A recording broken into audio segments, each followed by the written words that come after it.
Hello. I'm sorry that today I don't have the opportunity to congratulate you personally on your graduation.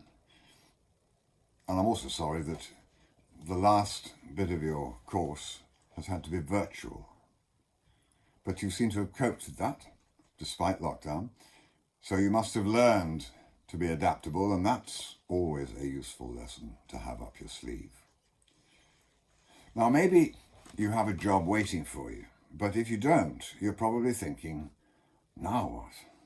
What am I going to do? Rising unemployment, life ahead seeming so incredibly complicated, the route beset with apparently insurmountable difficulties. And at such a time, it's too easy to burrow down inside yourself and drift towards options that appear to have the least risk. But, that's no way to live a life.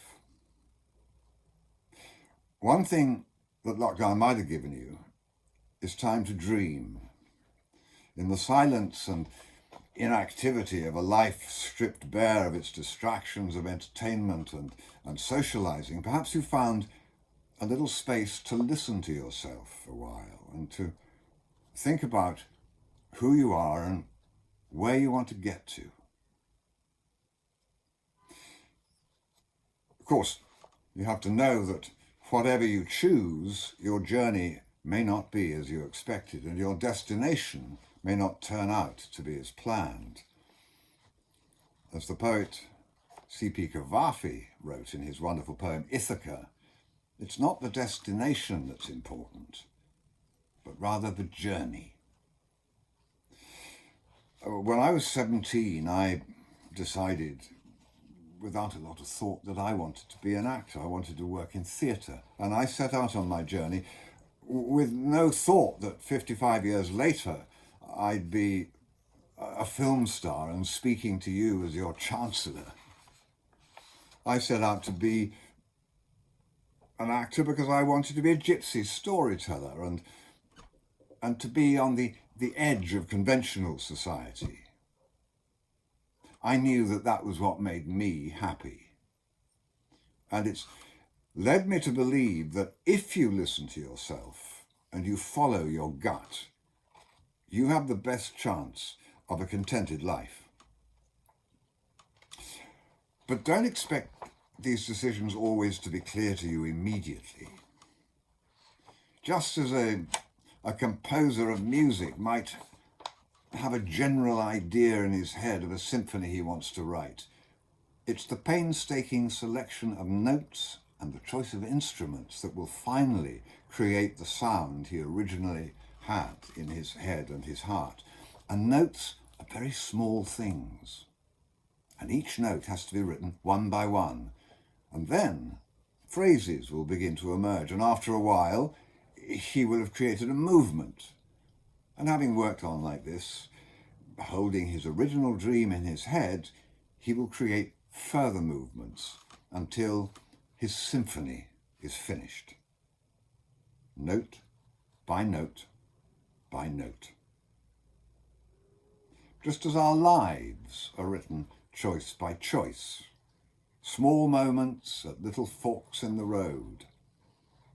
And those choices of direction should be guided by our dreams.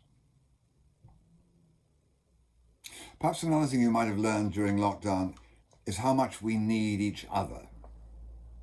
Not just messages on a screen, but face to face, eye to eye, idea to idea.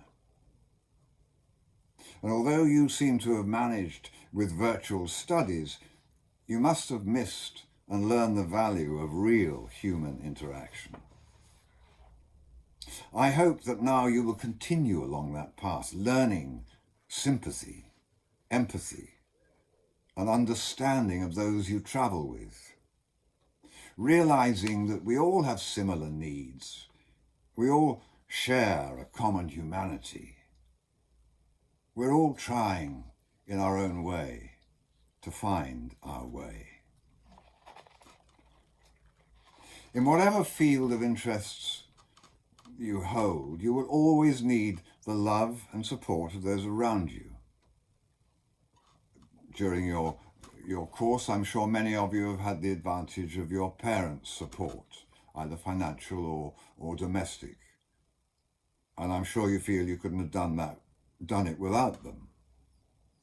But you know, unless you listen to each other, to your friends, to your parents, truly listen, you will not form those close relationships which add the richness and texture to our lives and which help us push ourselves towards destinations we never imagined. With this in mind, I wish you a surprising life, an interesting journey, and great experiences and excitements as you move along the road towards what you think you want. And I wish you too those little moments of calm where you can dream. Good luck.